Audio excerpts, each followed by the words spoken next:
good morning students. So today we are going to see about consumption and investment function. Okay. So what are the main objectives of this lesson? What are the things we are going to see in this lesson? Okay. So first, what is consumption function and what is investment function?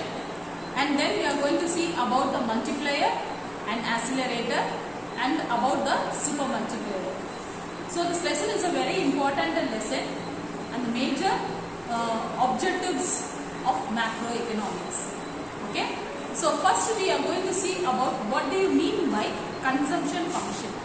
Generally, consumption means what?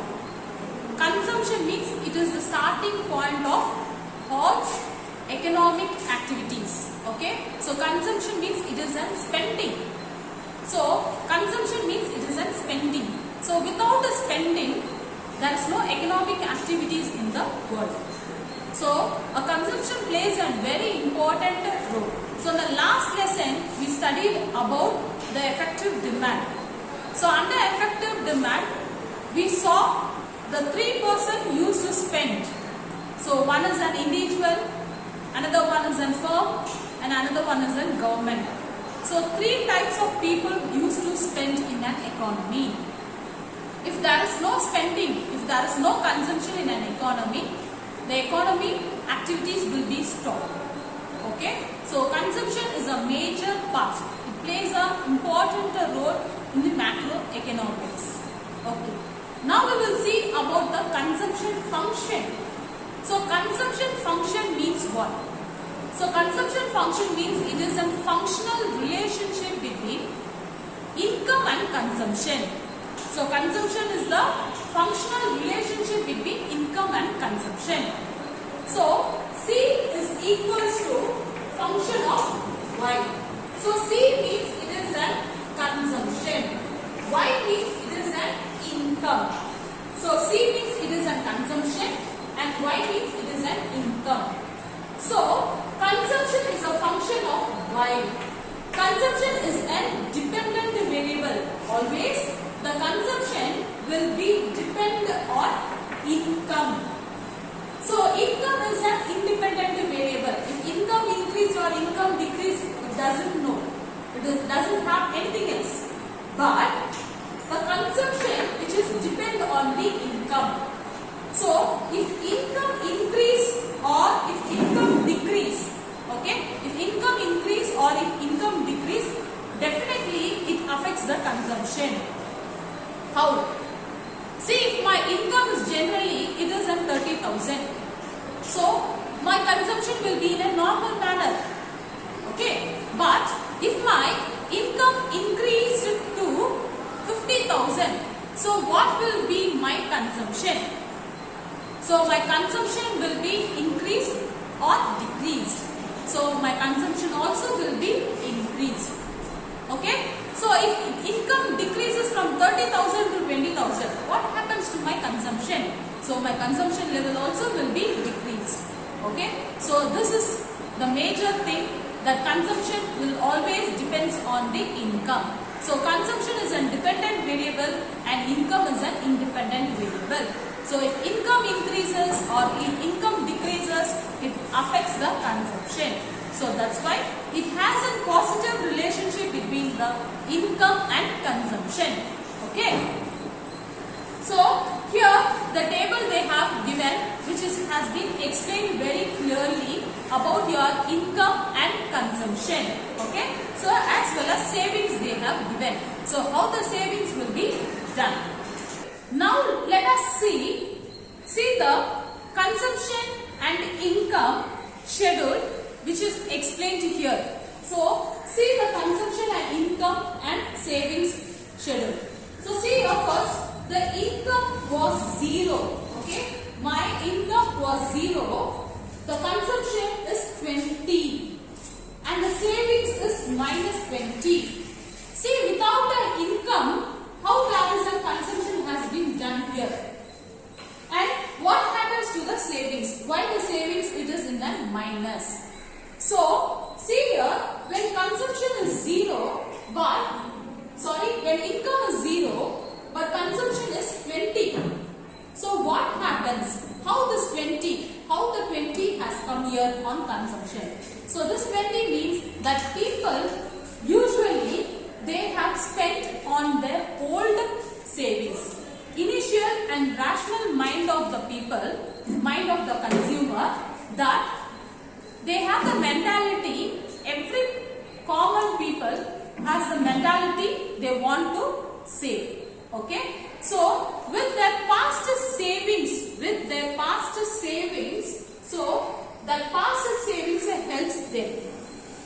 So without a income, there is no income, so income is zero. So with the past savings which has made their consumption here. So now savings will be minus 20. Same, when little bit my income started to increase. Now my income is 60 and what happens to my consumption? My consumption started to increase. So it is 70. So why 70? Because this income is not sufficient but consumption is more. So the savings is minus 10. So how does this happen? How does this 20 and how this 70 is happen? Because of their past savings. So their past savings helps them for the future. So at present there is no income. At present their income is low. There is no income and their present income is very less, but their consumption, but people has done their consumption. How? Because of their past savings. So the first two level it shows a minus. Okay, so savings is not there. But see later when income is 120 and my consumption is 120, same, it is equal. So here also there is no consumption, there is no savings. So my savings is 0. So first it is negative and now what happens? It comes to 0.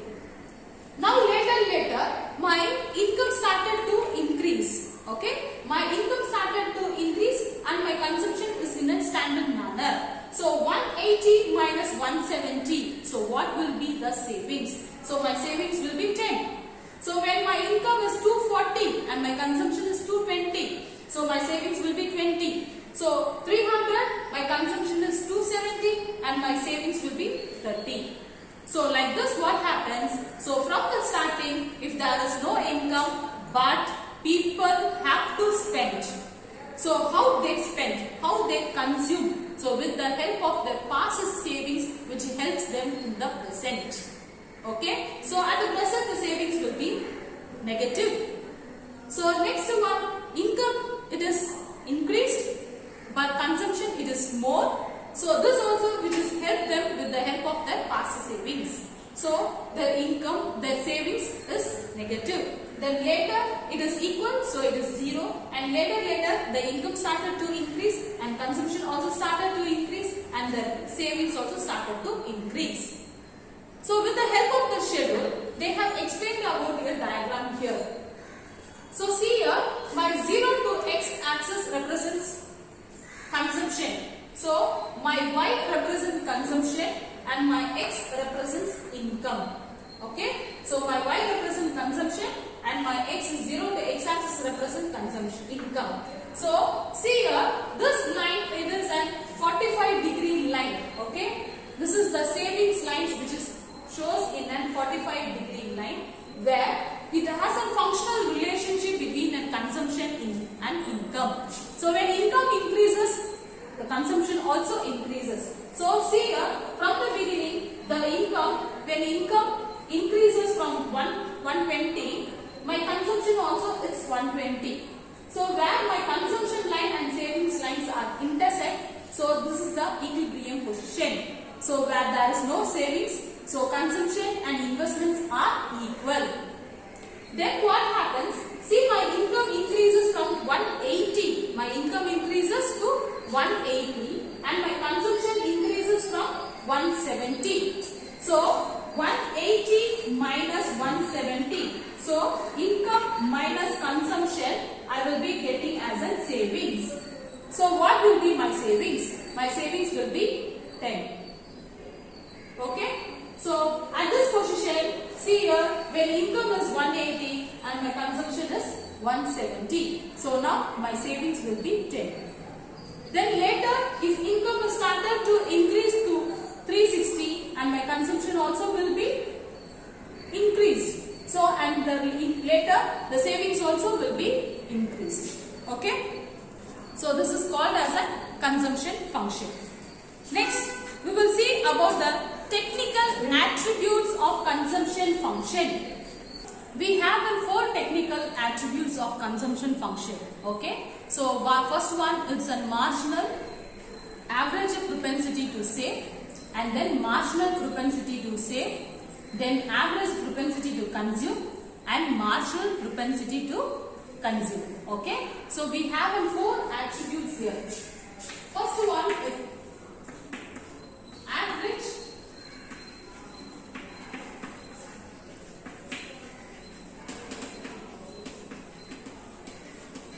So first one, it is an average propensity to save. So what do you mean by an average propensity to save? So here they have explained, that is propensity to consume. That means what? See, generally my income is 40,000. Okay?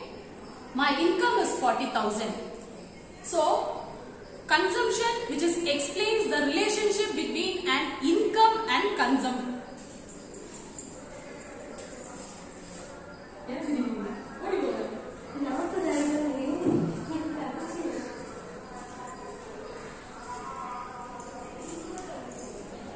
So now we are going to see about the technical attributes of consumption function.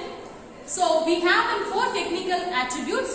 So first one, it's an average propensity to save and marginal propensity to consume. Average propensity, marginal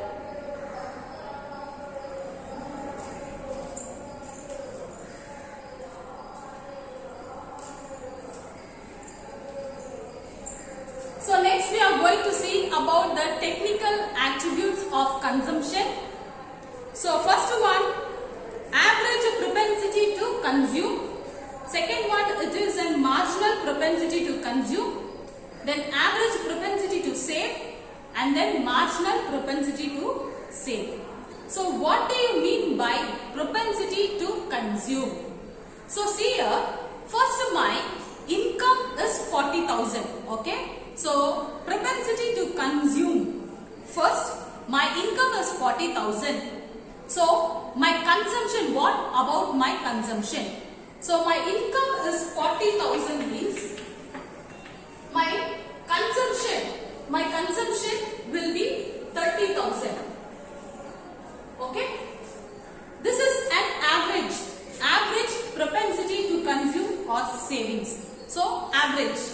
So my income is 40,000 and my consumption is 30,000.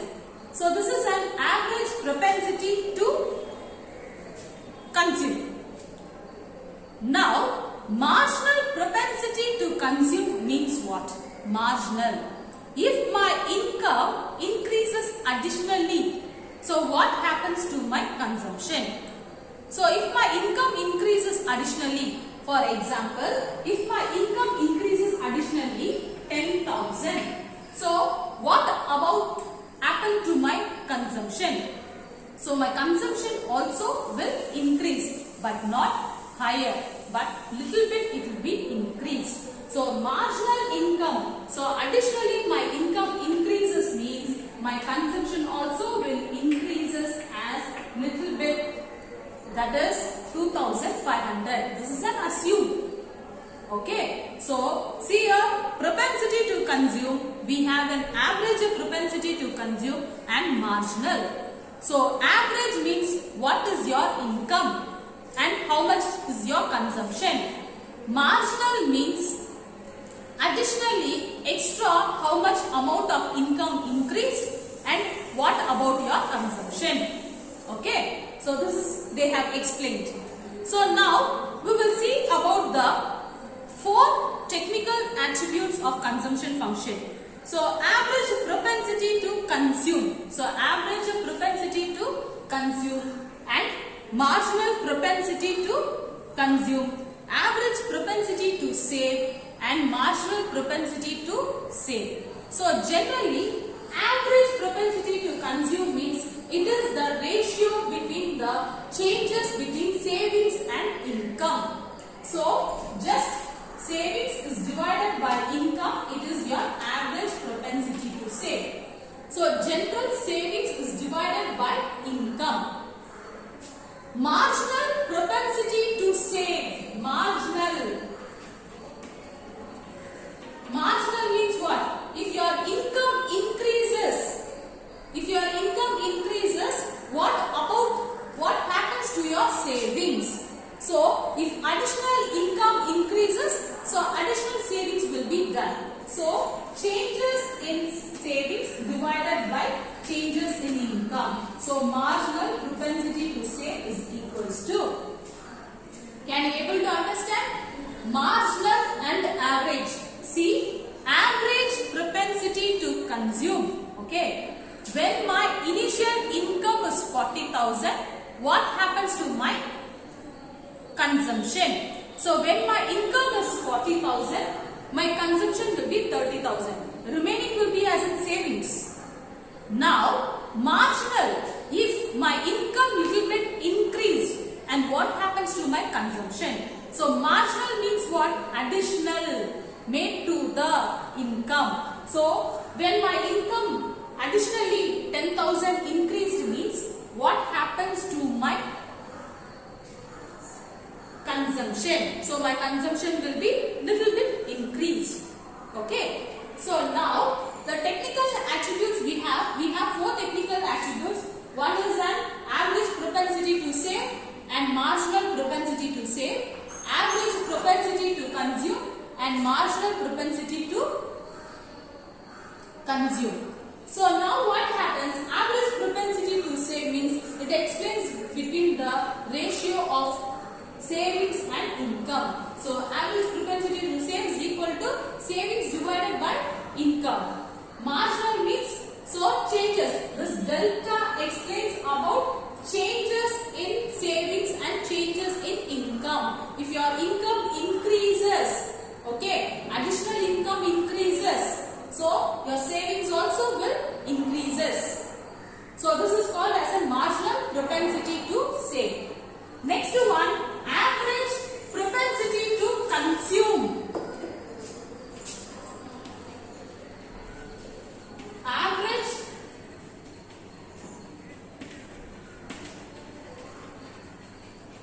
Average propensity to consume means that this consumption is divided by income. So we are just explaining about the ratio of consumption and income. So if your income increases or if your income decreases, it affects your consumption. So average propensity to consume means average propensity to consume is equal to consumption divided by income. Okay. Marginal propensity. So marginal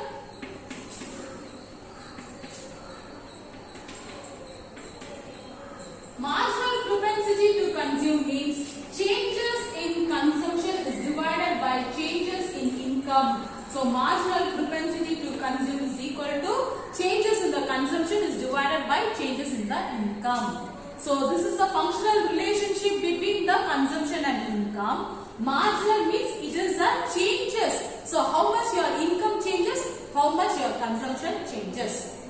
So when income increases, your consumption also increases. Your income decreases, your consumption also decreases. So this is called as a marginal propensity to consume. Okay. So very important, four technical attributes of consumption.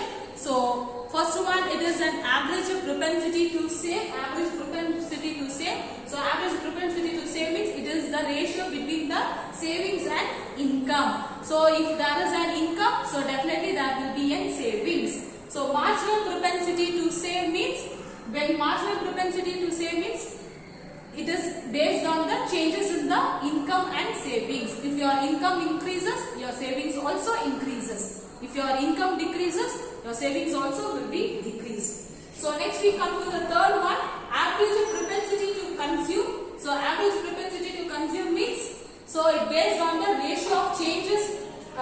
Consumption is divided by income. So between the consumption and income, marginal propensity to consume. So changes in the consumption is based on the changes in the consumption and income. So if income increases, consumption also increases. So that's why marginal means changes between the consumption and income. Okay. So next we will see about the Keynesian psychological law of consumption. Keynes has explained about the law of consumption. Okay. So now we will see about the Keynes psychological law of consumption. Generally, people's mentality. Okay. Generally, people's mentality, how they will do their consumption and savings, which is based on their income. Okay, so the psychological of the people's mentality. It explains about the people's mentality, how people will do their consumption, they will do their savings with the help of their income. Okay, so see the consumptions. Keynes' psychological law of consumption. We have he has explained with the 3 assumptions. Assumption means it is an assuming. Okay. So first one, it is an ceteris paribus. Ceteris paribus means what?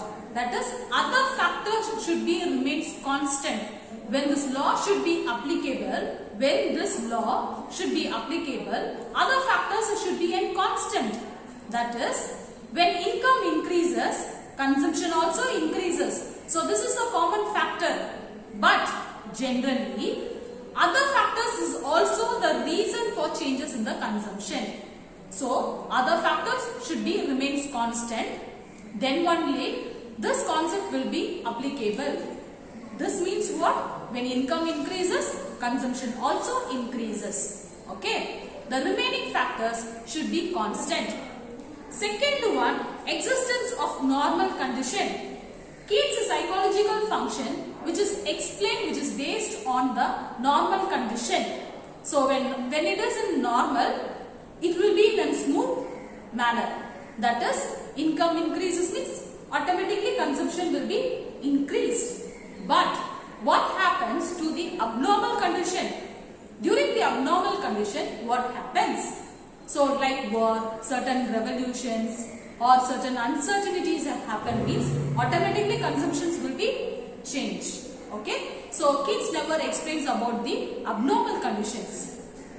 Next, existence of laissez-faire policy. So here he explained about that people have a free activities, that they can, whatever they want to spend, they can spend, they can consume. So there is limited laissez-faire policy, that is non-intervention of the government.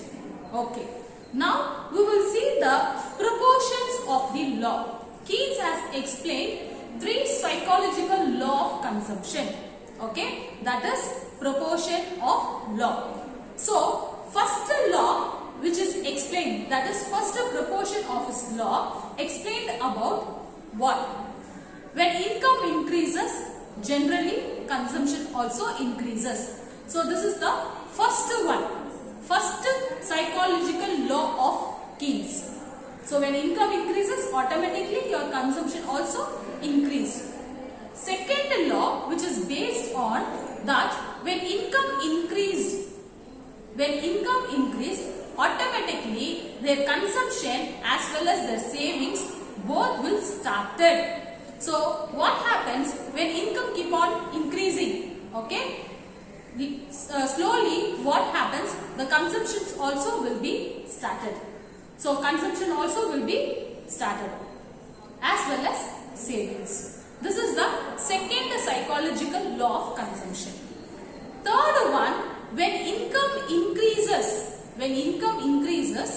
both the consumption as well as the savings will be increased. So this is the third proportion of the law or third psychological law of consumption. Okay, it is clear. See a proportion of the law, that is Keynes explained 3 psychological law. 3 psychological law. First psychological of his law is when income increased, consumption also increased. Okay, so this is the first psychological law. Second psychological law, when income increased, both the consumption as well as the savings will also started. So both consumption as well as savings will start. And the third one, when income increased, both the consumption as well as the savings. Okay. So from this two, anything one will increase or both will increase. So this is the third law of Keynes' psychological law of consumption. So this three psychological law which is explained in a numerical terms. Numerical means with the help of the numerical values they have explained. So proportion of the law, it is a 5-mark question. So see here, with the help of a schedule they have explained here. So see the schedule.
So we have in three proportion.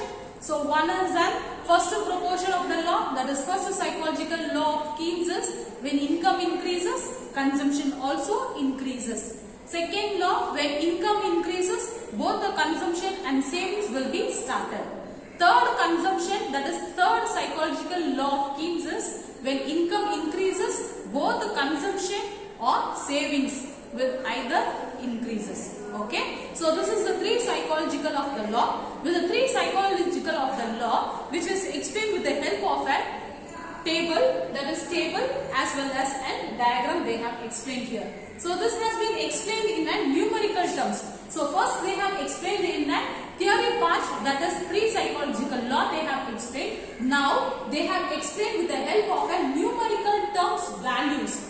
So see the first value. So see here the first psychological law, that is proportion 1. When income increases, that is when income increased by 60 crores. My income is 60 crores means, so what happens to the consumption?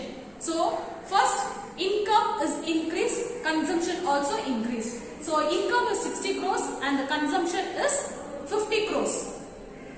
And the remaining will be as in savings. In the second proportion, when income increases to 60 crores, so what happens here? Consumption as well as savings both will be started. So consumption is 50,000 and the remaining 10,000 will be as a savings. Under third proportion, both the savings as well as consumption will increase. Okay, so they have been explained here. So now this has been this proportion which has been explained with the help of a schedule. So see the first schedule, income, consumption and savings. So see here, when income is 20, my consumption is also 20. Okay, what happens to the savings? So there is no savings, so savings will be 0.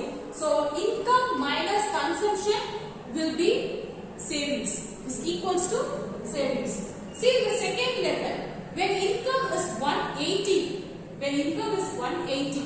and my consumption is 170, what happens to the savings? So savings will be 10. So income minus consumption, the remaining part is the savings. So when income is 180 and my consumption is 170 and my savings is 10. See the next one, when income is 240, and my consumption is 220 and my savings will be 20. So 240 minus 220, we will be getting as a 20 as a savings. So this table, through this which here they have explained here. Okay. So see my x-axis and y-axis.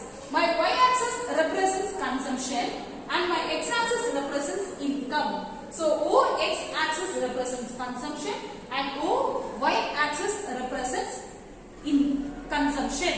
Okay, so my x-axis represents income and my y-axis represents consumption. So now here we have it a 45-degree line. This 45-degree line which explains about the consumption is equals to income. Okay, so now when income is 120, okay, so when income is 120, my consumption is also 120. So when it meets, so see this line, the degree of 45-degree line where consumption is equals to income. So this is the equilibrium position. It shows there is no savings. Whatever I am having an income, it has been done as an equal savings here. So it is an equal. Now what happens under the schedule? See the schedule. It shows the income increases to 180, okay, and my consumption increased to 170. So see here, when income increases to 180 and my consumption increases to 170. So this line shows the saving line, okay, saving line. My savings is 10%. So see, from the proportion 1, under proportion 1, income is equals to saving. My income is 120 and my consumption is also 120. Okay. So when my income increased to 180 and my consumption increased to 170. So first my savings is 0, later income increases and consumption also started and savings also started. See under the second proportion, when income increases from 180 to 240, when income increased to 180 to 240, my consumption increases from 170 to 220. So see here, my income is 180. So my consumption is 170. So 10% is my savings. When income increases to 240, my consumption is 220. So 20%. So in the second stage, in the second proportion, when income increased, both the consumption as well as savings started. So this is the second psychological law which is explained here. Now under the third position, when income is keep on increasing, if it is more than 240 and if it is more than consumption is more than from 220 to 240, so what happens to the savings? So savings as well as consumption both will be increased, okay, at the third proportion. So let me explain. So see here the table which is explains the proportion of the law. So here proportion of the law which is explained in a three manner. First one, it has been explained theoretically. Second, it has been explained in a numerically. And third, it has been explained with the help of a table and diagram. Okay. So first proportion, theoretically the psychological law of consumption. First one, when income increases, consumption also increases. First psychological law. Second psychological law, when income increases, consumption as well as savings started. Third one, when income increases, both the consumption as well as savings will be increased. So theoretically schemes has been explained. Now numerically they have explained. So first stage, first proportion, when income is 60 crores means consumption will be 50 crores. So income increased, consumption also increased. Second stage they have mentioned, when income is 60 crores, okay, when income increased to 60 crores, my consumption as well as savings. So my consumption is 50 crores and savings will be 10. So at the second proportion, consumption and savings started. At the third level, when income increased, that is 60 crores. So both the consumption as well as savings both will be increased. Okay. So this is third stage. So numerically they have explained. The same proportion of the law which is explained with the table as well as explained with the schedule. Schedule as well as diagram. So first here, see when income is 120, my consumption also 120 and there is no savings. So Y minus C is equal to savings. Income minus consumption, we will be getting savings. At the second stage, my income is 180 and my consumption is 170. So what will be my savings? My savings will be 10. When income increased to 240 and consumption increased to 220 and my savings is 20. Okay. So this which is explained with the help of a diagram. So see here, my 0 to x axis represent income and my 0 to y axis represent consumption. Okay. This line is a 45-degree line. This line is a 45-degree line which shows the income and consumption.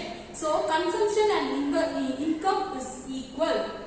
And this line explains about the savings. This line explains about the savings. So how much my savings has been done. So under the first proportion, how much I have saved. Under the second, how much I have saved. And under the third proportion, how much I have saved. So this line explains about the savings. So now under the first proportion of this law, when income is 120, my consumption is also 120. So what happens to the savings? So there is no savings, so savings is 0. When income increased to 180 and consumption is 170, 170. So now what happens to the savings? Savings is 10%. So see here 120 and 120 here, which is equilibrium between my 45 degree line. Consumption is equals to savings. Okay. Here this is an equilibrium question. When income increase from 120 to 180, okay, so 180. Now what happens? Consumption also increases from 170. So from 120 to 170. Next element, when income increases from 180 to 240. So consumption also will be increased from 220 to 240. So what happens to the savings? So savings also will be increased. Okay. So up to this, the proportion of this law is over. Okay. So the remaining we will see in the next class. Thank you, students.